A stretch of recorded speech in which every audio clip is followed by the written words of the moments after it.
Mind if I level check? To my That way. yeah, like camera down. Yeah.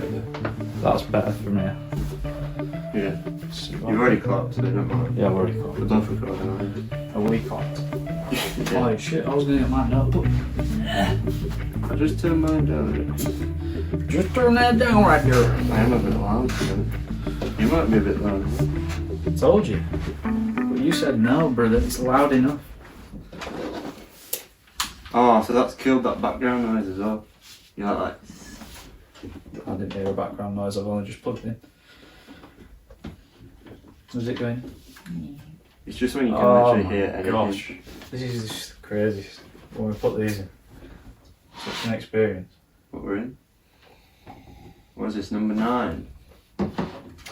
Mind and the Mind, number 9. Mind over Matter, episode 9. And here we go.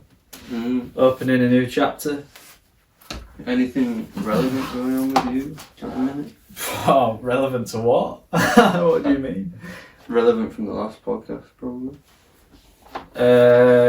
Just in general. Yeah, definitely. I don't know what though. A resurgence. I'm trying to remember exactly what we spoke about last time. What? I know. Think of some topics. Oh, I wrote the plumbing. Make sure you're not going away too much. Yeah, I wrote the description for it today, so I should know. Yeah, we delved into quite Yeah. deep topics, but We dived into really. gravity. Spoke about gravity. I can't remember that. Yeah, we were speaking about the equator. Do you remember? Yeah. Yeah. So we spoke about gravity, then we spoke about politics as a blanket, and a lot of other things as well. Yeah. Yeah. Nothing changed. A fair few things have changed in the world since we recorded that podcast. Yeah, but I feel like with social media, it seems like every day there's something new to be mad about. And I feel like, in a sense, I said some today, it feels like people are trying to set the world on fire. That's the impression that I get. I don't understand why. So I've interrupted you. It's like you said with a small minority on that description, I remember. It's just strange how... I understand there are obviously things wrong in the world. Obviously. There's still... It would be impossible for it to be the other way.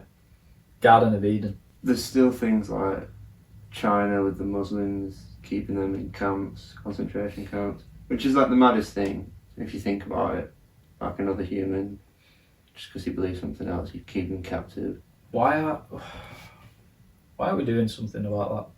Or are people trying to do... There's people who are more qualified than us doing something about that right now, aren't Yeah, but I feel like it's always good to they? Have that. keep it relevant, if anything. Because that's definitely a very relevant thing, where it's not going to change the scope of the world. What? Carry on. I'm laughing at the worst time ever. I was laughing because when I was editing the podcast, because that's what I smashed out last night. I don't look at the just camera. did it. First of all, you don't look at the camera. There we go. There is the thumbnail right there.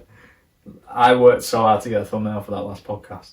But what I was thinking when I was editing it last time is, I look at the way you sit sometimes when I'm watching it, and I think, is he uncomfortable? Like, do you squash yourself in to try and fit into the camera? It's not that, it's just... It was that one podcast where I was really quiet on it because I was over here and everything. Do you think? Oh, so now you make It's a conscious effort to come close like this. I want everybody to understand me. Okay, so That's for this one then, let's just really talk close. Get close. Yeah. Let's get snuggled in, man. There we go. Oh, So, it's intimate now. So you were saying... you want to keep on that point? Yeah, absolutely. Sorry to interrupt. I was basically saying... You were talking about Uyghur Muslims in China, and I said there are more qualified people out there helping with that situation. Yeah, and then But it's also important to keep it relevant. relevant in your Because it's not. It's one of them things where it's not going to change the course of the human race, even though obviously we've seen concentration camps with religions change the course of the human race in terms of the Nazis and everything like that. Mm. But what I'm saying is, it's nothing. I'm trying to put it in context to things that currently now are very relevant, like the Meghan and Harry interview, and like other crap, Piers Morgan, people paying attention to that guy for some reason. Yeah. That came up in my frequency as well, for the first time in A very long time. person. A very controversial person. He's been involved with some weird people. Personally, I don't know if I've seen pictures of him with like, yeah, obviously you know. with Ghislaine Maxwell, Jeffrey Epstein, yes, Prince Andrew. and it does that. He's associating with them, but is it more than just pictures? I don't know actually. If you watch the interview, there is nothing more personal than his claims. Like, you know, when he's reacting to it on Good Morning and saying, I don't believe Meghan's saying this. Mm. And yeah, I saying haven't I watched don't the believe.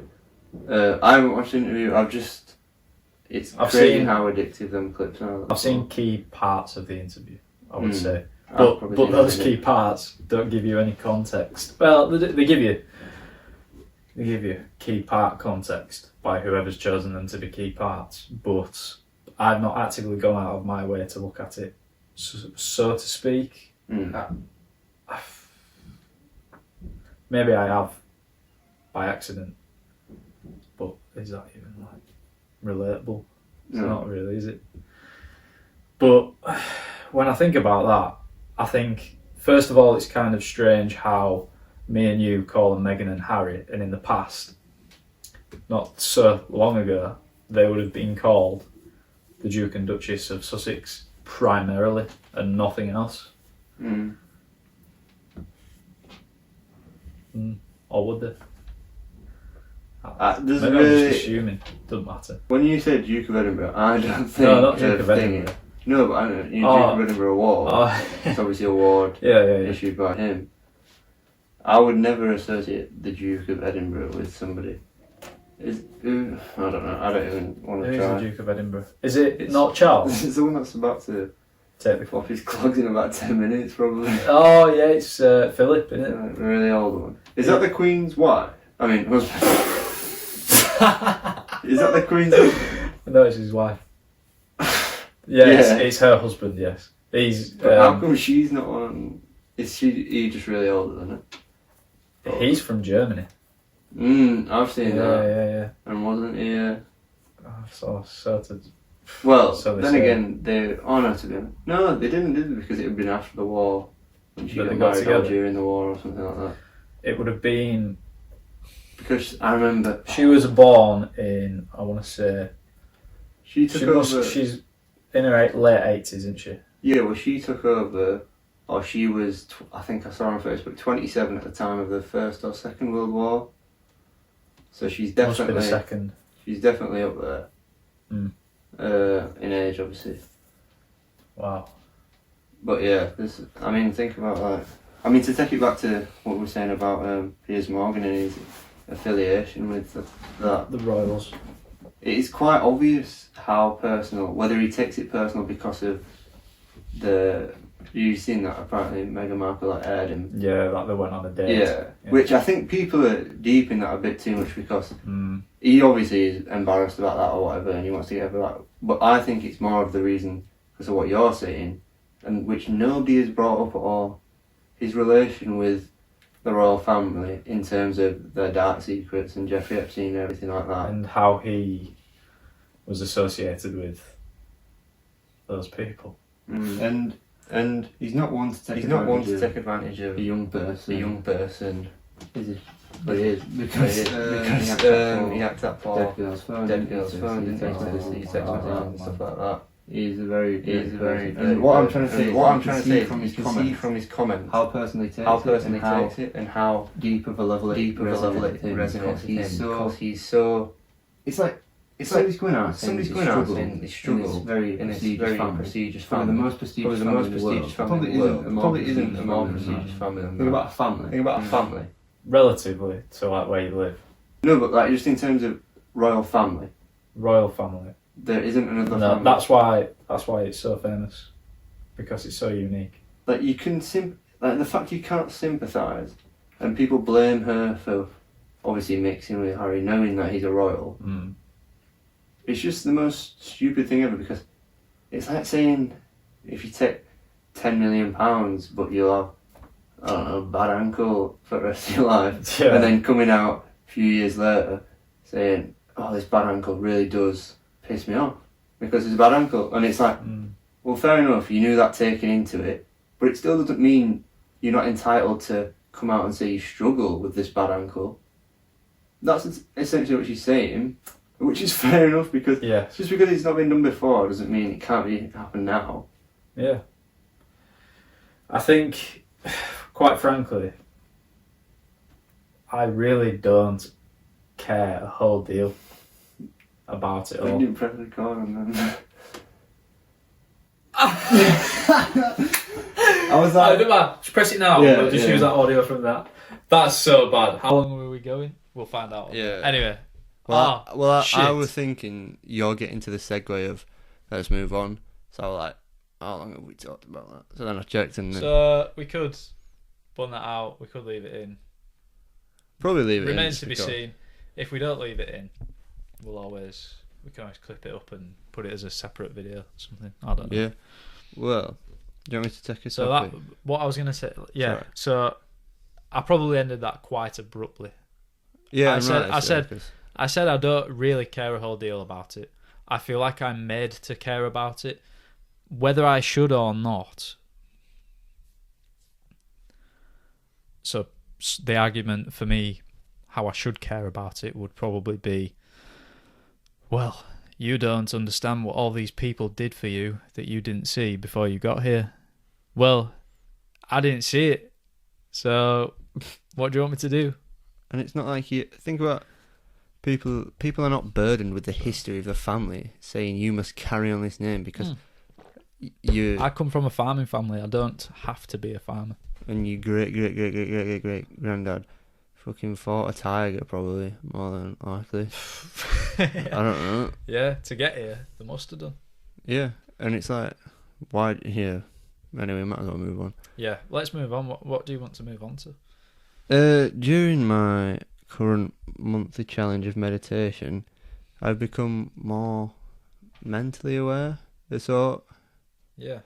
I'm not saying like, oh, meditation changed my life, but it's just like the constant practice of it. And instead of, like maybe during meta and when you've meta mayhem and when you've previously meditated before, you may have just done it to do it, if you know what I mean. Yes. So like reasons why I do it, obviously in mayhem is to gain points. Outside of that was maybe be stressed, anxious or something like that. Maybe you just need 10 minutes just to break off. Wow, you've really hit a chord there. You've really explained like my situation as well. That's why I started doing it. Yeah. Because of what you just said. Then it progressed into kind of mayhem. And now we're here. Yeah. But basically, through this practice and what I'm really happy that I've got out with, even though it's only halfway through, which I can't wait to see the time that I'm fucking levitating in my backyard or something. I'd pay to see that. You are the meditating guru as well. Yeah, that's an OG right there. That's OG. But yeah, becoming mentally aware and it's like what they call it present, don't you? How are you more present? So you're if you feel more present, you are more present. Is that just how it is for you right now? Yeah, so it's like, it's a bit like practicing meditation. You have to be present in it to reap the full benefits of it, because if you just sat there with your eyes closed, drifting off, which I said in the previous podcast, isn't really a bad thing, especially if you're trying to clear your mind up, which can be very useful for. You can fall into sleep in a very peaceful state of mind. Yeah, and by being present or practicing being present, it's almost like a different reality. And it sounds so stupid and it sounds like some mad wacky shit, but genuinely, it may be an argument, it may be road rage, something like that. Work stresses, if you took Anything. if you measured the time from say action of let's say road rage, action of possible accident or somebody being a knobhead, and then time to realizing how stupid that is, through meditation, that has tenfolded how quickly you let it go, realize you're being stupid, and move on. That's what being present is. It's being aware of your emotions a lot more, I feel like. And it's stuff like, you could say you're arguing, so I'm arguing with my girlfriend. The time, it probably doesn't take me more than, say like, I say something's replied back to me, and then I can feel, if I reply and feed into it, an argument will occur. So what I'm able to do is recognise that a lot quicker, because I can recognise when my emotions are switched to a negative emotion, and then when my adrenaline or something or anxiety something pops up, I can recognise that so much quicker. Do you think that your hormonal changes as growing older? Well, obviously it's had a part to play in it, but I wonder how much of a part to play that's had. There's no way you'd be able to tell unless you knew, like, maybe like what your testosterone levels were before whatever time you started meditating more and now. But I think that'd be a very interesting experiment. I think maybe I wonder if somebody's done it. Yeah, I'd wonder. I know you can obviously test. Got a pen. Yeah, I've got one up back. Oh, but what a winner!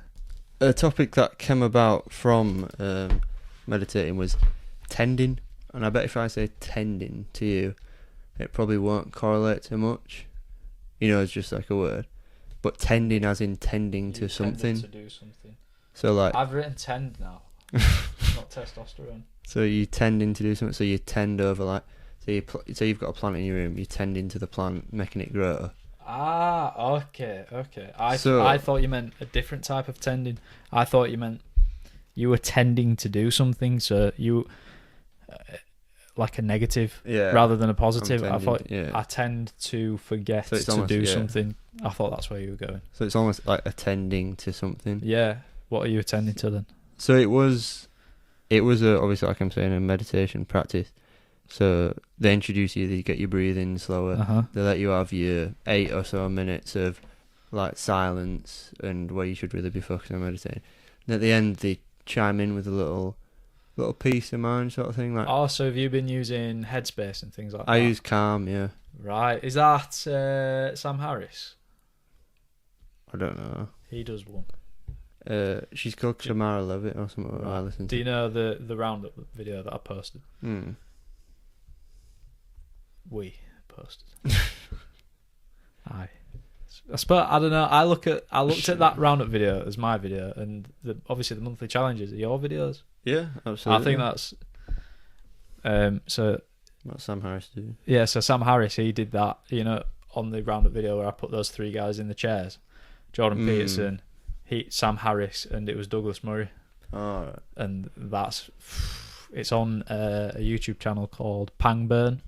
And it's philosophy, and they did all these big talks in front of thousands of people at like London O2 and places like that, talking about life and Christianity. And basically Sam Harris is an atheist, and Jordan Peterson, he's not an atheist, but he's also not like a devout religious person, other than in the sense that he vouches for the ideas that religion and religious stories and, you know, all these old texts basically put you to where you are today. It's died. That's good. Carrying for ages. Yeah. Is it? We haven't got a spare plug, have we? Doesn't matter. No. I've got one down here, but there's no point. But yeah, tending with the cap off, it really it probably caught me in like everything, timing. It's so perfect timing, like the way things align. It probably caught me in a time where I've been thinking about, like I've been saying with income streams and stuff like that, and I've been thinking about like Meta and when that'll eventually turn into something similar, even though it's not that, it's more you're wanting to teach people, if you know what I mean. What do you say with meta? Is that specifically with meta you're talking? You don't Yeah, so want like it to what teach comes people? from it. So we've got like mindset meta, and Mhm. then it's obviously like football team, Yeah. and then it might go to I don't even know, whatever it branches off to. Yeah, that what you sent earlier, that was very interesting on Instagram. That super brain, Yeah, that looked very. yeah. So it's like whatever it turns into, or whatever I'm wanting to be in the future. I'm thinking about it a lot, and it's a bit like when in Mayhem, like we said earlier on my investing video. If you haven't watched that, watch it. It'll be out probably. Yeah, it will We've be. got 2 weeks. Yeah, definitely. And Because I'm interrupting here, but smashing those edits last night, that was a big thing that got out of the way. Mm-hmm. Anyway, carry on. But so yeah, in Mayhem, I I'm interrupt thinking too out much. loud. Sorry. Mayhem is where I started looking at investing and stock market and stuff like that. I remember back then we were chatting about it so much. And then We were meeting up to play footy, weren't we? Do you remember, like at the field near yours? And we were talking about it all the time. yeah, And now here we are, we've done it. yeah. Like, we're in there. But like back in Mayhem when we were looking at it, I always said to myself, I'll start investing when I'm 20. It's like a nice round number or whatever, and I'll do it. But I've never done it until 2 months ago. And And so you're still 20 though. yeah, technically. But like when it's not. Well, you last said time, you were going whatever. to start when you turned 20. Yeah, and then I'd do it like monthly from them. So Okay.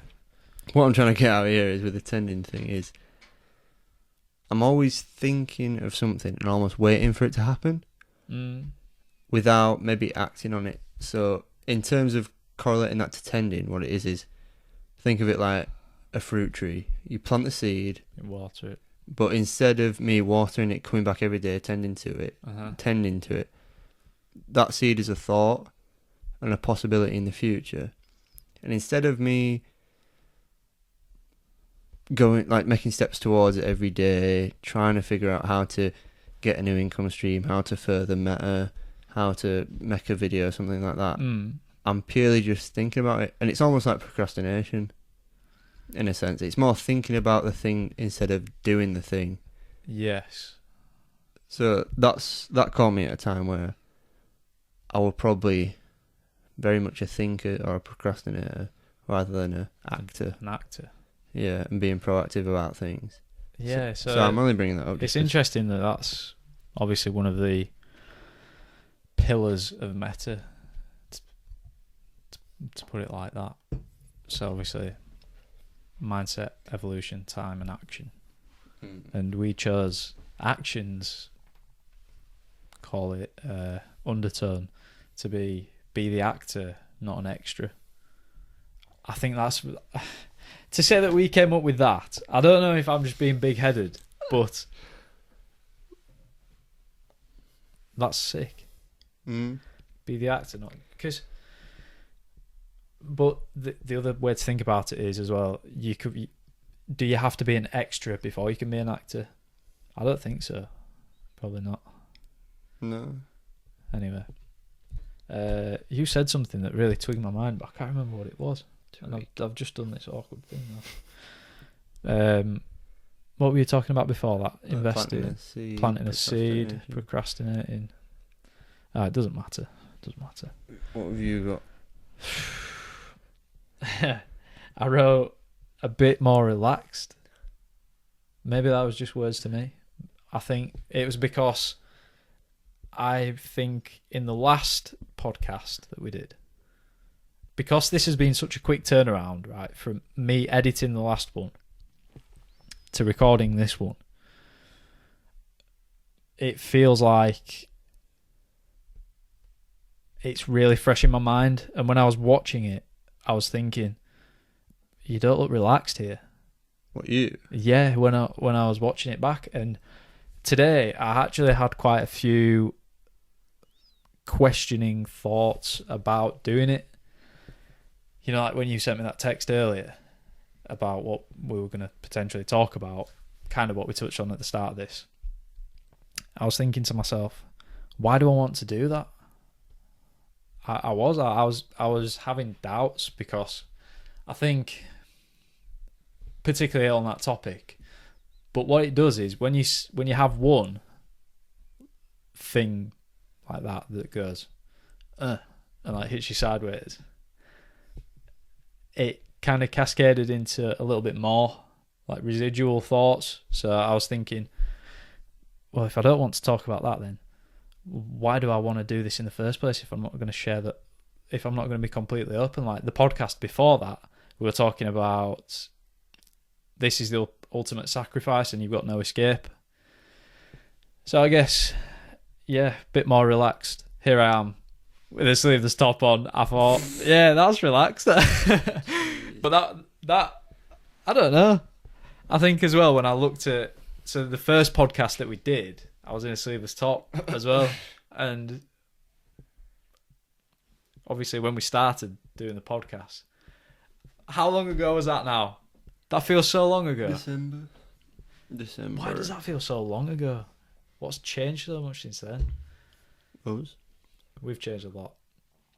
I was speaking to somebody today and I was saying, I think so much has changed in the last year and everything. We bang on about it all the time, but it's a good thing because even though there are bad elements to it, it's always that evolution that we're talking about.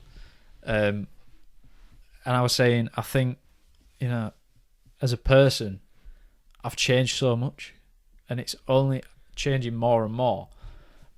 But it also feels like, in a sick way, I'm stagnant. So in my head, maybe it's like what you were saying. So in my head, tending to change everything that's working, like me personally and everything, but my external environment, which has an impact on the internal, is not changing just yet. That just made me think about a video I watched on After School talking about how you can change your own genes. And God, I can't even begin to explain all the ins and outs. But long and short, the exterior of say a cell or an atom in your body is still your interior. It's still inside you. So you can change its environment and therefore you can influence the genes in your body. And this guy reeled off all these studies where people have essentially had one. He didn't explain it completely as psychedelic, but he did explain it. You know, it was hinting like it's psychedelic. If you had one experience, you were likely to change X amount of cells in your body and genomes and things, and essentially live longer just by thinking differently. That's meta.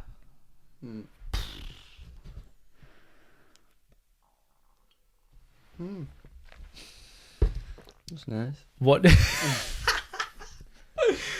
That's nice.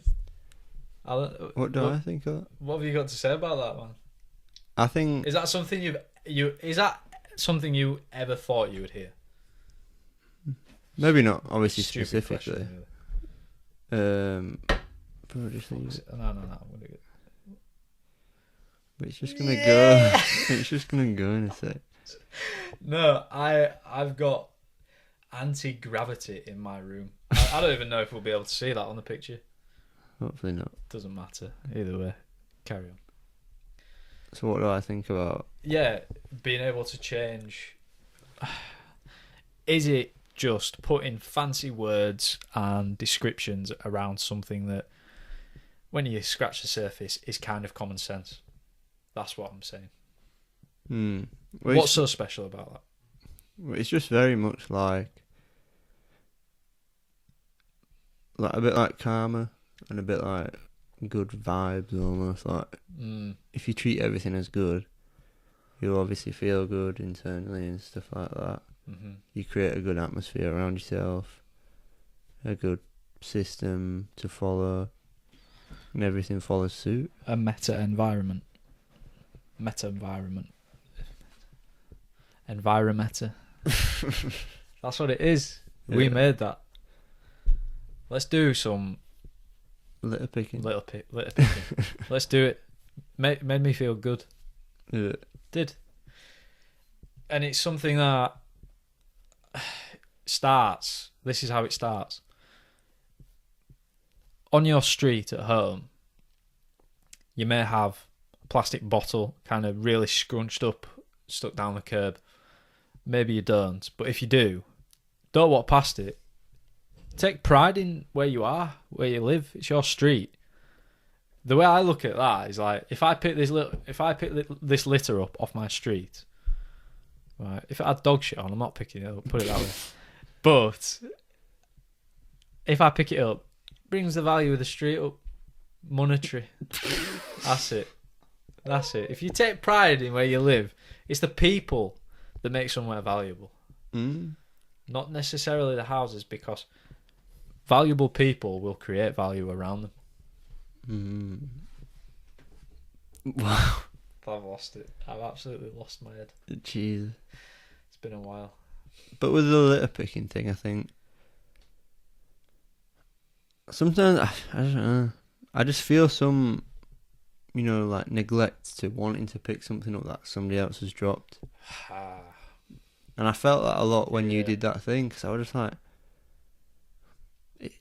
fair enough. It's just hard to get my head around, sort of. Not in terms of oh, why would you do that? Just, I mean, why am I doing this for somebody else who should be respecting it? I think what I would say to that is, what would a teacher say at a primary school to a child? They would say, lead by example. You got to lead by example, surely. I completely agree with where you're coming from, because why should you have to do that? Because if you've got the audacity to throw it, there are occasions, I don't know when they occur, I can't give an example of how it occurs, but there are occasions where you've got no option but to throw something on the floor. Right? There just are. But that's what needs to change, is when people's idea of when they don't have an option but to throw it on the floor. If everybody was of the mindset that you just don't need to throw it on the floor. There's no need for it. You can do something else with it. Take it with you. That's what needs to change, I think. That's critical thinking. Yeah, I mean, I think you pretty much just changed my thought on that indirectly, almost. Yeah. Because then I started thinking lead by example. And then I think of that company that has put them huge nets out in the ocean to catch all the litter in the ocean. And then that makes me think that's a great thing to be doing, because that could be killing the wildlife and everything like that. And it's similar over here. Here's something that my dad told me yesterday. At the moment, so he watched a programme on TV about councils recycling. Sounds really fun. I'm sure it wasn't. Anyway, he explained the key information. Don't know where this video was from, don't know how reliable it is, but it was on TV, so it's got some credibility. Basically, the councils have, say, whatever amount of recycling they get, 50% of that is what they can deal with. They've got the facilities to deal with it. The other 50%, guess what they do with it? Dump it. Oh. Sell it to these huge power plants. Guess what they do with it? Burn it? Burn it. To create power. Thus, the toxins, or whatever, there's a word for it. I'd say emissions, whatever, from burning said recycling that's left over actually outweigh the positives of recycling the other 50% or whatever percentage. So they don't like try cap it off and stop the toxins getting out. So apparently, I don't know that, but apparently, what I thought you were going to say, the councils are tied into these like agreements for tens of years that are worth millions of pounds to these companies. So they've got their hands tied. How bad is that? Like, is that Mr. Burns running that plant? Like, is that what Mr. Burns is based off? Surely. Mm. I don't know if I'm sort of funny here. My back's been twinging the last couple of days. That's a bit crazy. I need to relax. That's ridiculous, isn't it? Mm. Are we just hippies? Are we? That's the thing. I think sat here in a fucking sleeveless vest. I think there is obviously. Well, I thought about this a lot because I've seen myself say negative things towards people who are acting a bit strange. But I always a bit like being present with through meditation.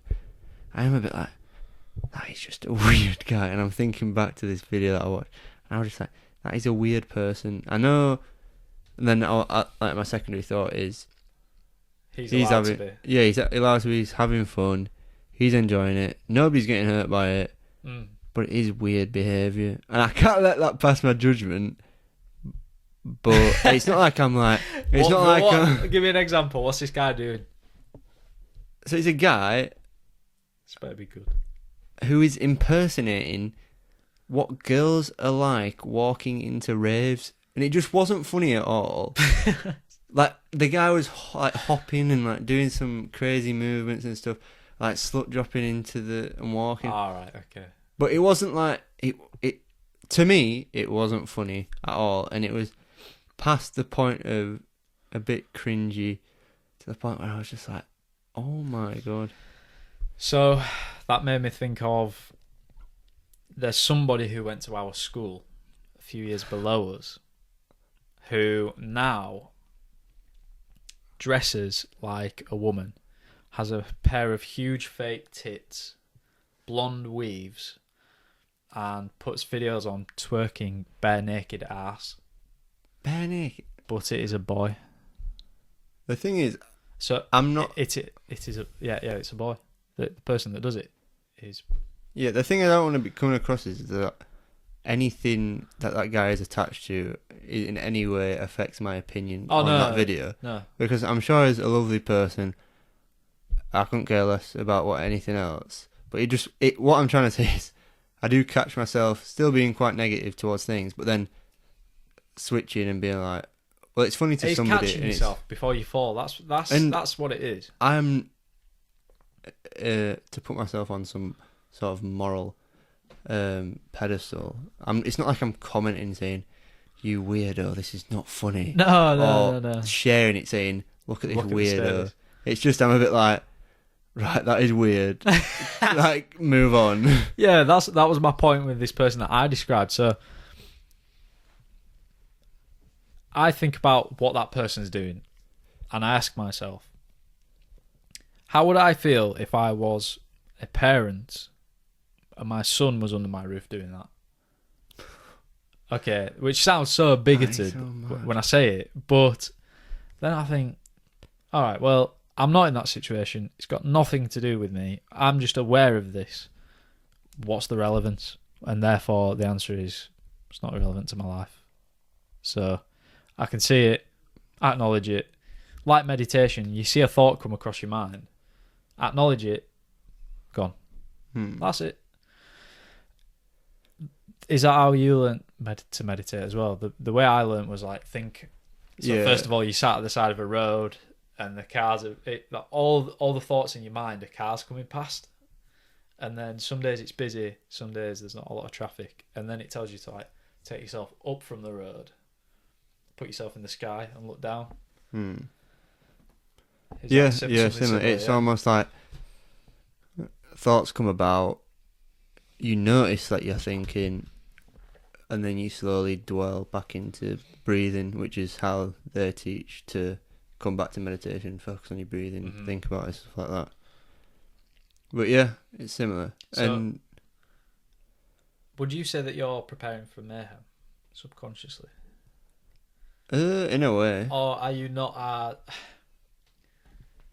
I don't know how it would give me an advantage. Is it even that deep? So the way I was thinking about Mayhem last year, and it was actually a big thing at the time for personally, in our lives, and I think for a little bit of time after that, I was there kind of left like, oh, it was a massive thing.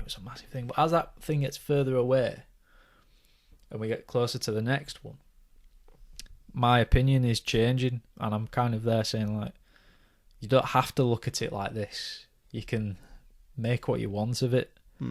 So in that sense, I'm excited, and therefore I am kind of preparing as well. Yeah? Don't know what for, but... No. Yeah. I think it'll be interesting to see. We'll have to... If you're watching now, and you want to take part... For a day, for a week, the whole thing, drop a comment on this, or better off, probably just sending us a DM. I can't imagine there'll be a lot of people, but you might want to, I don't know. Mm-hmm. So, because it'd be interesting to see, comparing if other people took part versus the people that took part last time, what would happen? Yeah. Would there be any difference? I don't know. Are you just still trying to win? Oh, I'll be winning it. Oh, yeah. Yeah. But I'm gunning for you, I hope you are. I could win. Mr. Silver We can't do that again. No, we just got to do that. Nah, this is the thing, though. I'm not losing this time. Absolutely no chance I'm losing this time. So I could choose the forfeit to be whatever I want. Alright. Basically. Why are you laughing? Because I'm not going to lose, so... Well, it won't just be me and you doing it, will it? No, hopefully. I've already had people say that they'd do it. Some The people full said thing? they'd do it again. Ooh. Yeah. That whittles it down. But I think... Do your best Seth Rogen laugh. I need to practice it. Why did you just call me that? That's pretty good, that. Yeah. Anyway. I kind of want to go back to the young boy twerking with some... Alright. No, not like that. You go for it. Because I found it a bit... Exposed. No, like, when I was thinking, like, when we were talking about it, it might seem a bit like we're being childish and a bit stupid about it. Yeah. But it's not... Yeah. I'm not bringing it up because of that. I'm bringing it up because I want to say that I watched that RuPaul's Drag Race like every week with Abby. Mm-hmm. Obviously, I got introduced to it that way.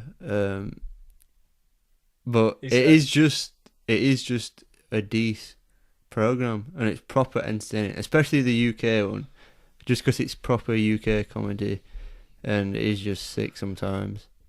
I say I've never watched it, so I don't know. So is this... Alright, here's a way to compare this situation here. So do you remember our conversation in the last podcast talking about the person who you encountered who said, why do we have to call it something and pride? And we then spoke about how our reaction to that could be determined as justifying. Also, so what that person said on my devil's advocate. Sorry, cut the long story short. My devil's advocate to what he said was, what if he thought that the business would suffer as a result of that? And then we discussed more and basically came out of the conclusion that we weren't groveling. Like, we weren't saying, I'm butchering this. I don't know what you're trying to get at. I'm trying to get at, what were we just talking about? Me watching RuPaul. Yeah. Like, it could be interpreted that you saying, oh, I watch RuPaul's drag race therefore I'm not insulting this guy who gets his ass out. That's how some people could say it. So what I'm saying is that situation is kind of similar to what we spoke about last time in what I was saying about the guy who you encountered who mentioned about the pride thing. Long story short. So you're accusing me of being... So I'm saying, like... You're accusing me where are you going with this? Defending my homophobia, even though I wasn't homophobic. In a sense. Yes. No, I'm not the accusing only you reason, of that at all. I'm really not. Yeah, I know. I think the only reason I brought it up is just to be like... I obviously wouldn't... It's very hard to not say some mad stuff here. Just in terms of who you brought up. Because I don't know who it is. No. Like right now. Doesn't matter. Anyway. It's not me. Imagine. But what would you do? The reason I brought that up is just because I feel like people who are, in a sense, like think of it like this: the negatives of somebody being homophobic, which there is none, but from an outsider perspective, who is homophobic. What do you mean? The negatives of homosexual. Yeah, homo. Oh, so sorry, you're I'm just saying using these huge words. Then, so like huge words. Yeah, right. So if you're homosexual. No, right. So if somebody's homophobic, they obviously don't like a gay person.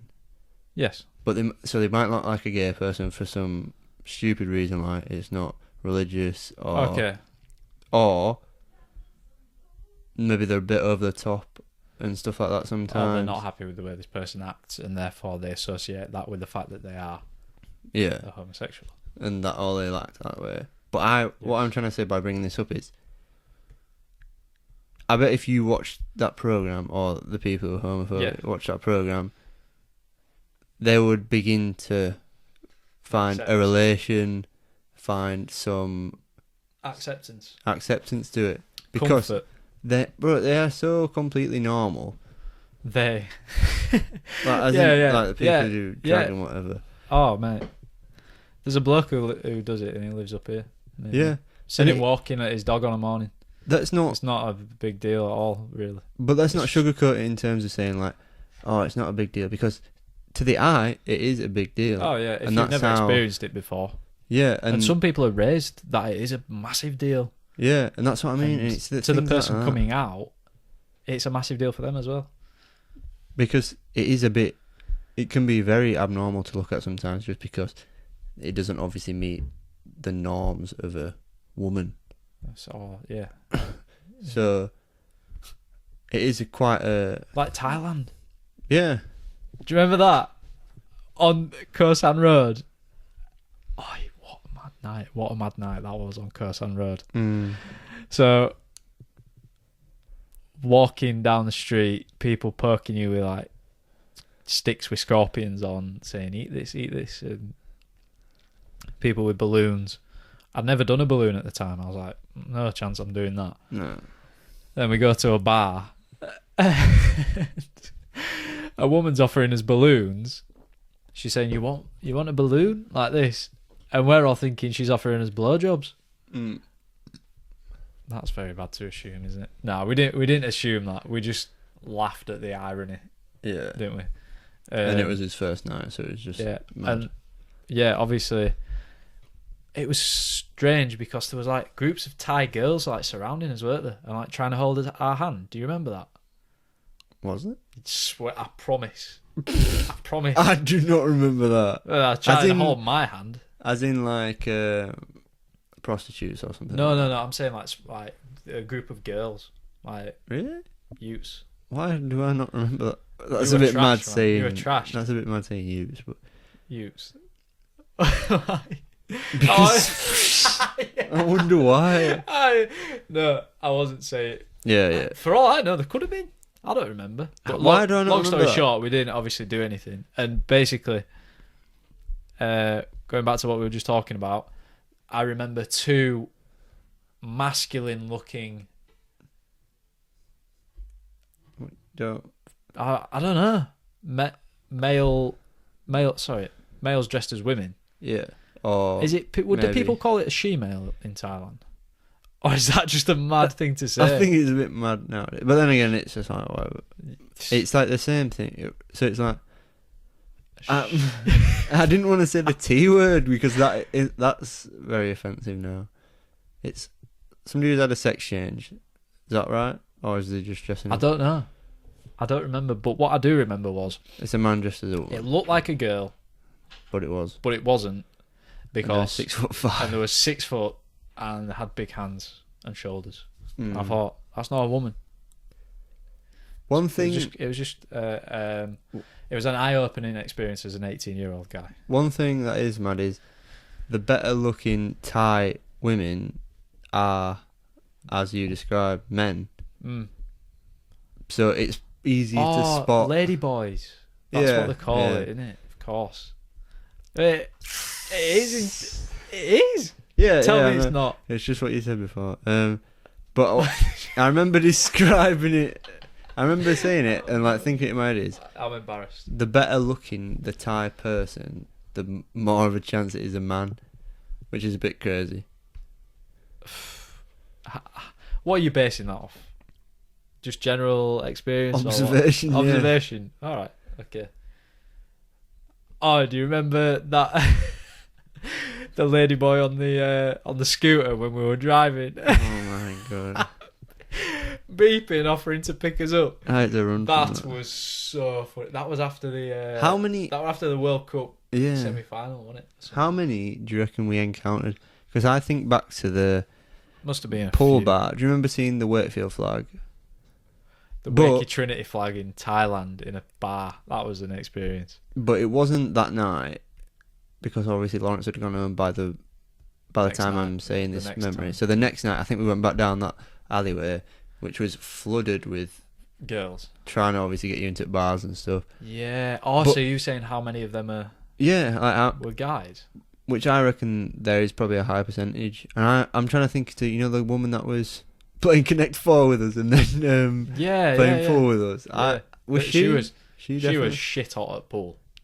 I thought you were going to say something else. But alright. She was really good at pool. That's all I remember. I swear. What are you laughing for? She was really good at pool. I remember. That just sounds so misleading. Obviously not. But yeah, we were like gambling with them, weren't we? Playing pool. James was. Yeah, I can't remember were we putting money on. Yeah. Really? Yeah. Why can't I remember this stuff? There were definitely at least there weren't, or a lot of those in that bar were girls. This is such a ridiculous conversation that we're having right now. I'm just thinking, it was just a holiday. We just had an experience, and it was mad. And we were 18, and it was like, let's just go. Is that the first time you really saw the world? Think about it, going on your own with people to such an exotic culture.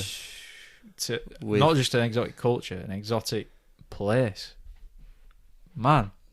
But we didn't do any of that stuff like going on thingy elephants. We didn't do anything like that. Fuck animal cruelty. Yeah, that's something that's just like. Well, to be fair, I think you can go to an elephant sanctuary, which is very good.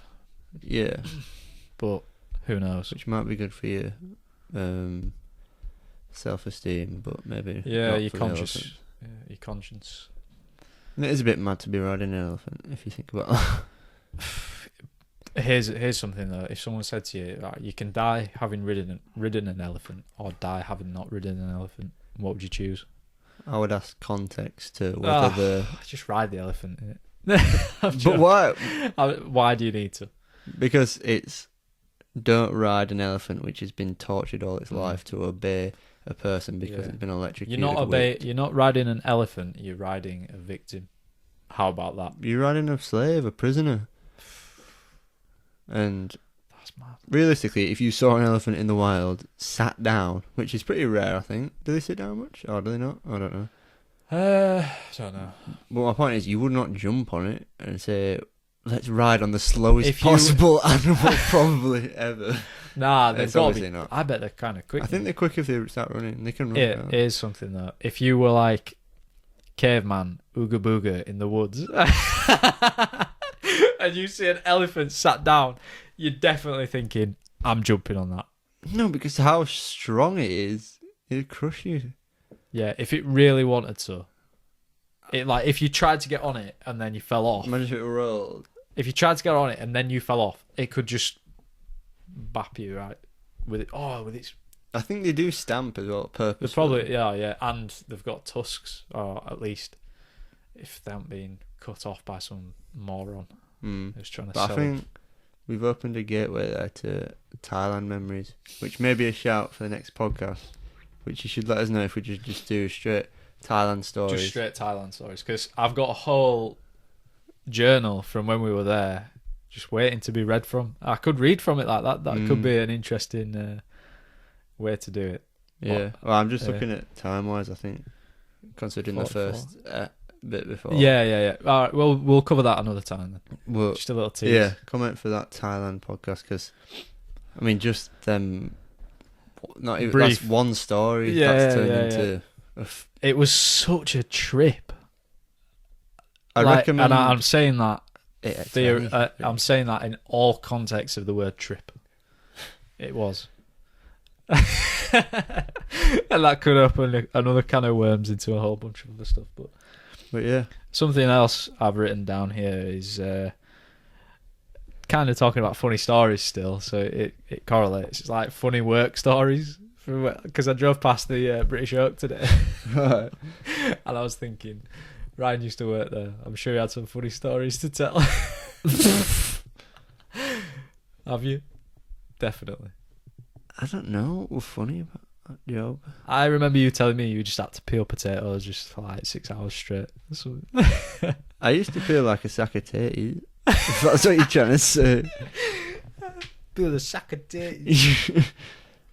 But I don't know. Not really happened. There used to be some mad chef who looked like that guy that I sent you earlier, like Charlie Sloth gone downhill. Literally, but he could not have looked any similar to that guy. Really? I promise you. And he was just... Are you sure it's not him? It was just the I've biggest seen that guy fuck a up. few times now. Apparently he goes around worky. He's just getting fucking fired from every single kitchen possible. There's a lot of people like that, I feel, in the world. I think what I've learnt from my work and starting up like bars and restaurants is good staff is hard to come by. Like good, meaningful staff. Anyway. Yeah. It's because it is such a high labour turnover industry as well. You kind of don't want to be in there too long. Speaking from experience, like I probably did a longer stint than you did. Because obviously I was doing it as full-time work for a while. I averaged a good 6 months work at each of your exploits. Yeah, literally 6 months, pretty much from summer to December. Stopped them to start revising for my mocks, and didn't think it was healthy to keep them through my mocks and into my actual exams. Then started at the start of college and ended roughly at December again. Right. Learned a lot from that time. Yeah, I learned I don't want to be in fucking hospitality because it's the shittest business. It's also on its knees after what's happened. Pardon me. I can't. Which is sad for a lot of people. A lot of people's livelihoods have been taken away. Shit. That's all I can say. And I was kind of... My timing in terms of getting out was pretty good. I couldn't really beat it, but I couldn't really done it better. Started my new job in February last year and went into lockdown in March. So Really? Yeah, I started my new job last year in February. So I've been there a year and pretty much a month and a bit. So Leeds Fest. What's going on, bro? What's going on? What's the plan? Are we going? Yeah. Is it happening? Yeah, we're just waiting for tickets. The Right. guy, well, I don't know why we're having this conversation right here. Well, because I just want to talk about Leeds Fest like in general. So concerts, funny stories from last time you camped. Oh my god. I want to hear this story again about Ali in the tent. The craziest thing is... Shout out Ali, I know you're watching, man. The craziest thing is... Definitely. The one weekend I've had at Leeds Fest makes me almost feel like I've been there every single weekend. And like... Okay, yeah. You know what I mean? Like you've not missed anything. Yeah, like... You know, you might have an unfulfilling experience. Yeah. My experience was very fulfilled. But then again, I think if I went to, say, 3 single concerts, 3 dinners in a row, I'd probably say each of them 3 days. Because I think I get such a euphoric thing. Like, when you get into, like, mosh pits and stuff, like, I'm not talking about, like, emo mosh pits, but just, like, What kind of mosh pits are you getting involved in, bro? Obviously just fucking Travis Scott shit. Travis Scott mosh pits. Which are probably the maddest. I want to do something like that. But it's just the absolute, like I say, like euphoric experience of standing in a field, listening to some guy just sing some of that. Just imagine being the guy. I don't think it'd be as good as being in there. You know, I think there's a different, but then again, there's a different feeling between. Yeah. Feeling music and creating it. Like this kind of premise that we like to keep on all the things we talk about. You've not been the guy on the stage, so you don't know. Maybe that's different. But would you like to be that guy on the stage one day? Yeah, I'd like to know that I've given a value to somebody's weekend or even day. Yeah. Which is great. But more specifically by the means of music. If I was ever to do that. Which would be a bit mad. Would you? I can't sing, so... I bet, yeah, I've heard you rap, bro. That is definitely not happening. Yeah, I think we'll do it one day. Maybe. Why not? 100k, sure. Make a song. But do you want me to tell you the story about Ali? It's the mindset matter. Would you do that? No, because that sounds like that fucking Continental Drift song that you do in science lesson or some shit. Oh! What were you going to say? Ali. Tell me about Ali in the tent. So, go to Leeds Fest. I'd probably say it maybe a 4-man tent. Like, if squeeze, it's probably a 4-man. You know, like how they try to get their most and say it's a 4-man tent. Yeah, so you got a middle bit and then 2 bedrooms either side. No, it's just a square. Oh, right, okay. What the right. I thought you were saying, like... You're going glamping, you. Bro, I've got some big tents in the garage. We can take one. I'll buy one off my dad or something. Why'd you have to buy it off your dad? Because it's peak if I'm just stealing his shit and saying... Oh, are we bringing it back? Yeah. Yeah. You left the tent last time. Yeah, but the best thing would be to pack up Sunday morning. I think you can stay till Monday morning. But the best thing is... After everything we've said, we've got to bring the tent back. There's no 2 ways about it. Yeah, but... How many tents would you clear up at Leeds Fest? Clear up? You mean bin? Would you help clear tents up at Leeds Fest? As long as I'm not, like, shitting on man. Yeah. That's the thing, though, isn't it? That some people are rank. Some people shit in pots. I remember our mate from schools, from science... he told me that his sister, when she went, they woke up in the morning and they had like a little stove in the middle and someone had took a shit in pot. That is quality, straight like on stove. It wasn't on fire, but it was just in a pan. That is so good. Someone had just took a shit there. That's the craziest thing about it. The thing is, you think about Leeds Fest and camping, like going to see people and then just like falling asleep or whatever at night. But there's such a different experience where you just sat there and either at so night. So many people with you as well in the same situation. There is thousands of, and it's literally like being at a fun fair and shit with a fucking big wheel and lights, and there's different stuff everywhere. It's like a giant playground. It's crazy good. I really hope it's going to be on. That's the only thing. Should I tell this story about Ali then? Yeah. Sorry, we keep getting sidetracked. So we're in a 4-man tent. I was getting way too much hype from this podcast. So we're in this 4-man tent, just me and Al. Both got our suitcases, like either side or in the middle or whatever. Oh, okay, so there's 2 of you in a foreman. Yeah. That's not bad. Yeah, it was literally Cushy. nice. It was. Did you keep your shit tidy? We wasn't arse touching or anything like that. We was. I was saying you were. We was nice and sleeping bagged up. Bagged up in the tent. To the side. 2 man bagged up in the tent. One of his mates obviously came that night. And obviously got the most out of his experience by saying that he'd left. And I think he came with somebody else, and he went to go see their camp, their tent stuff, because obviously I think we went because he's a loon. But we went to sleep, or Ali tried to, and our friend returned at the dawn of midnight to tickle his head through the tent. And just be shook. Just sat there thinking that somebody's tickling his head. Man just laid there like tombstone. And what psychopath comes back to do that to the friends? And what did Al do in this situation after that? I can't remember. The next day, did someone steal his chair? Well, basically, we thought we'd stupidly left his what they call it, chairs outside. Camping chairs, yeah. Yeah, camping chairs outside of the thing. Chairs. And then we were like, or we thought we'd left him out there, and we were like, fucking hell, where's your chair gone, Ali? And you're like, oh, isn't that the same leg poking out of some person's random tent? And think about how many camping chairs have got the exact same leg. No way. And we was like, that's definitely your leg, Ali.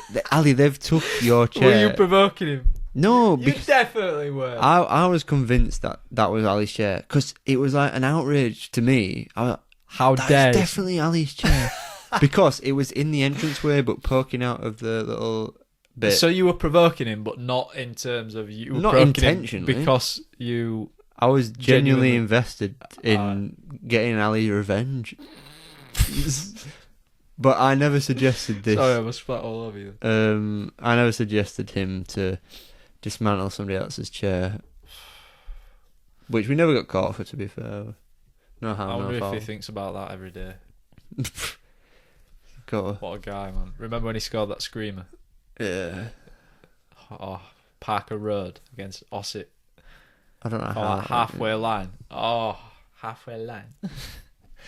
So, yeah, Right. that Leeds Fest, I guess... I'm trying to think of some funny stories. Think about the vlogs. Oh my we can gosh. do. I've just thought of a story when I went to Leeds Fest. First time I went, I was like 16, maybe 17. Went with Logan. And we were stood at the back of the main stage, you know, like where all the kind of in between where the food vans are and the main stage, like, but behind all the crowd. I can't remember who was on. It might have been Red Hot Chili Peppers. So we were kind of walking off, and this guy comes up to us and he goes, "Oh, you got any coke?" It's like, "No, I've not got any coke." It's like, get me some coke. And we were just stood there, and this guy wouldn't leave. Right, we were stood and talking with people, and he just came to us. And we were like, we're not moving because this guy's just come to us, so there'd be too many people like moving away from him. And he wouldn't leave. And then he asked this other guy who walked past, a random guy, "Have you got any coke?" This guy goes, "Yeah, I've got coke, yeah." So he then joins this like group. And this guy says, "Oh, huddle round me so I can do it." So they're doing coke in the middle of this circle, right, off this guy's hand. The original guy who came up to us, he only had an arm up to it. And the other guy sniffed coke out of his stump. That is vile. That's crazy, isn't it? Like, as a 16, 17-year-old lad seeing that, I was like, first of all, I was questioning, how the hell have I got into this situation? But it felt like I had no escape. And before I knew it, I was watching a grown man sniff coke out of a man's stump of an arm. Is it offensive to call it a stump? I hope not. I think that's a great note to end on. Yeah, how far are we on? 58 minutes? Happy to end it there? I'm sorry to you who just heard that story. Yeah. But drop a like for that Thailand podcast coming next, which will be crazy and just proper funny. It's going to be probably the funniest yet. Oh my god, the stories and everything, but... Yeah, if it's your first time here, subscribe, watch some of the other stuff, it's good. We're good at this. We're good at this. Anyway, Alright. nice one. Yeah. Cheap. Gang shit.